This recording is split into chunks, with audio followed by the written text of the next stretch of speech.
میرا بندہ نوافل کے ذریعے سے میرا تقرب حاصل کرتا جاتا ہے یہاں تک کہ میں اس کی آنکھیں بن جاتا ہوں جن سے وہ دیکھتا ہے،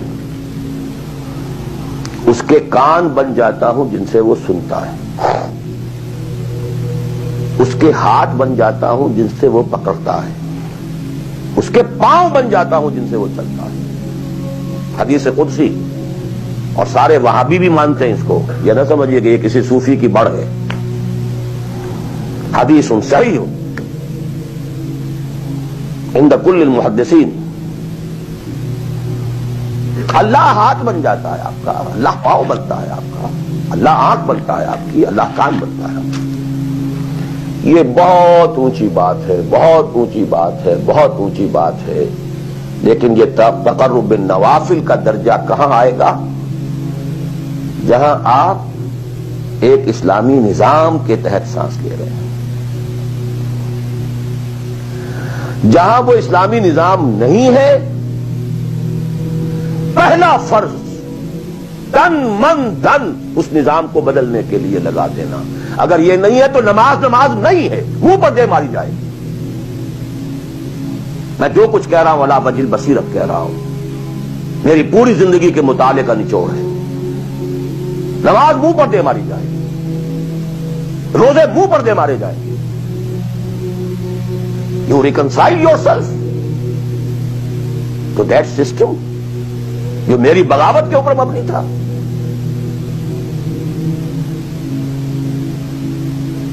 پہلا فرض یہ تن من دھن، you can not reconcile with that system, you can not accept that system. اس میں اپنے آپ کو اکوموڈیٹ کرنا، اس میں اچھے کیریئر تلاش کرنا، اس میں اچھی جائیداد بنانا، اس میں پیسہ جمع کرنا، اس میں اچھی سے اچھی بچوں کو ایجوکیشن تاکہ بہتر سے بہتر زندگی وہ بھی گزار سکیں، سب کا سب حرام، مطلقاً حرام۔ پہلا کام یہ ہے اپنی جان، اپنا مال، اپنا تن سب اللہ کے دین کے لیے خرچ کرو۔ سب سسٹمز لیول کے اوپر صرف جان کو باقی رکھنے کے لیے جو ناگزیر ہے، that is allowed, nothing more. This is the point, crucial point. اب ہمارے سامنے حدیثیں ہوتی ہیں اور وہ سارے فضائل کی کتابیں ہیں اور یہ ہیں جن کا تعلق اس ماحول سے تھا جبکہ دین قائم ہو چکا تھا۔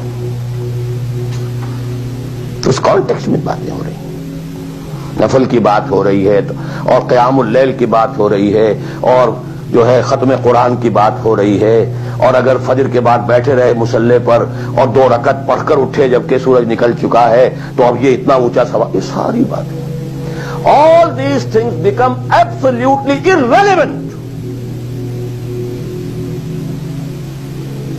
The deciding factor is دین غالب ہے، ٹھیک ہے، چلو نوافل کی طرف، قرات کی طرف چلو، جتنا آگے سے آگے یتقرب الی العبد بالنوافل،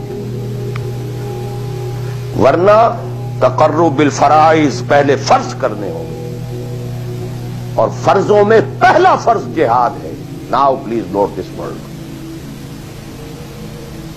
جہاد اصل میں اس جد و جہد کا جامع عنوان ہے، your struggle against that system۔ لہذا انما المؤمنون الذين آمنوا بالله ورسوله ثم لم يرتابوا وجاهدوا باموالهم وانفسهم في سبيل الله۔ Integral part of the definition of a مومن۔ اگر زندگی اس سے خالی ہے یا اتنی ہے، وہ جتنی ہو جائے نفل کے درجے میں، اصل وقت، اصل دھارا بہ رہا ہے دنیا کی طرف، دنیا کے حصول کے لیے، جتنا پھیل سکیں، جتنا پھل سکیں، جتنا پھول سکیں، جتنی جڑیں گہری جما سکیں، جتنا کچھ اولاد کے لیے چھوڑ کر مر سکیں، جتنا اولاد کو زیادہ سے زیادہ دنیا کی سہولتیں دینے حاصل کرنے کے قابل بنا کر جا سکیں، ساری تو توانائیاں اور ساری قوتیں اور ساری صلاحیتیں اور سارے اوقات تو کپے ہوئے اس میں۔ اچھا کوئی تھوڑا سا دین کا کام بھی، آخر دھوکہ تو اپنے آپ کو دینا ہی ہے نا.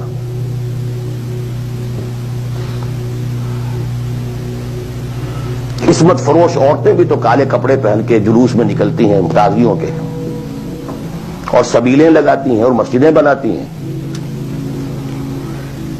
They have to deceive themselves.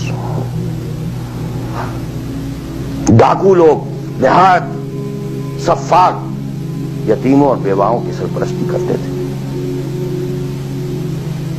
ہمارے معاشرے میں جو بستہ الف بستہ بے کے غنڈے ہوتے ہیں، ان کے ہاں بھی نیکی کا، پن کا، خیر کا کھاتا ہوتا ہے. اسی طرح کچھ مذہبی ایکٹیویٹی ہے. اصل شے یہ ہے کس ماحول میں رہ رہے ہیں. بہت خوش قسمت ہوتا میں اور آپ، پھر آپ اچھے سے اچھا پہنتے، کوئی اعتراض نہیں، اچھے سے اچھا کھاتے. قل من حرم زینۃ اللہ التی اخرج لعبادہ والطیبات من الرزق. خلافت راشدہ میں آپ رہ رہے ہیں، آپ حلال ذریعے سے کما رہے ہیں، آپ بہت اچھا کھائیے، بہت اچھا پہنیے، بلکہ اللہ چاہتا ہے کہ اس کی نعمت جو اس نے تمہیں دی ہے وہ تم پر ظاہر ہو. لیکن پلیز نوٹ دی کانٹیکسٹ. دین مغلوب ہو اور آپ اچھا پہننے اور اچھے کھانے کی فکر میں ہو. مجھے جملہ یاد آ رہا ہے حضرت ابو بکر کا رضی اللہ تعالی عنہ. تھوڑا سا مسئلہ ہوا تھا کہ لوگوں نے کہا کہ زکوٰۃ ہم دیں گے لیکن زکوٰۃ ریاست کو نہیں دیں گے، اپنے طور پر خرچ کریں گے. حضرت ابو بکر نے فیصلہ کیا ان کے خلاف جنگ کا.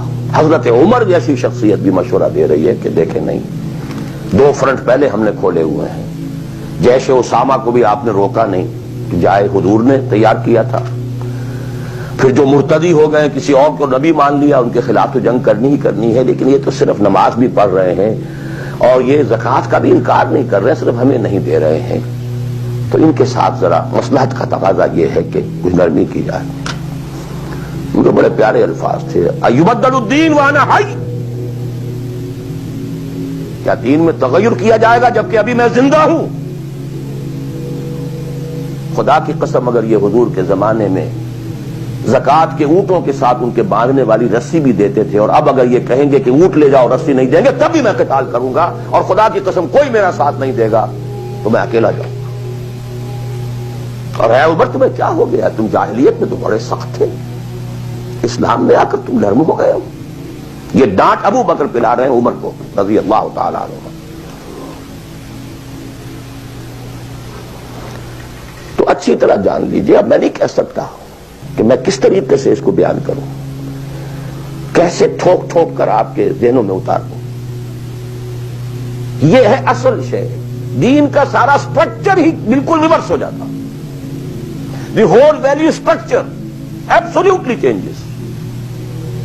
دین غالب ہے تو وہ ساری باتیں ہیں جو ہم نے خوب یاد کی ہوئی ہیں. آج حقوق والدین بھی تو ہے نا، آخر بچوں کے حقوق بھی تو ہے نا. یہ حقوق والدین جو ہے ان مہاجرین کو یاد نہیں آئے جو اپنے ماں باپ کو چھوڑ کر مدینے پہنچ گئے تھے. یہ اولاد کے حقوق انہیں یاد نہیں آئے، بیویوں کے حقوق یاد نہیں آئے. وہ تو فینیٹسٹ تھے نا، پاگل تھے نا. مدینے کے منافقین نے انہیں سفہا کہا تھا، بے وقوف لوگ ہیں یہ. انؤمن کما آمن السفہا. These fools, these fanatics. یہ ساری حدیثیں آپ کو یاد ہیں.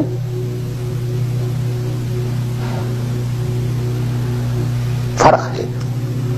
اسلام غالب ہے تو مسئلہ کچھ اور ہے.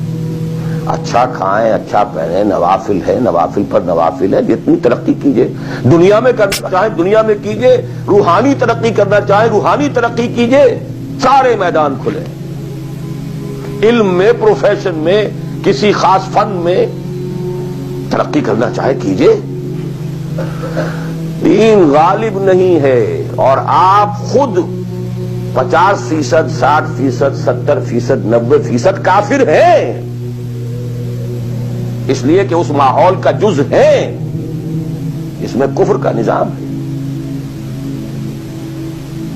تو پہلا کام تو اپنے آپ کو اس کفر سے نجات دلانا ہوگا. پھر نماز بھی اسی کے لیے ہے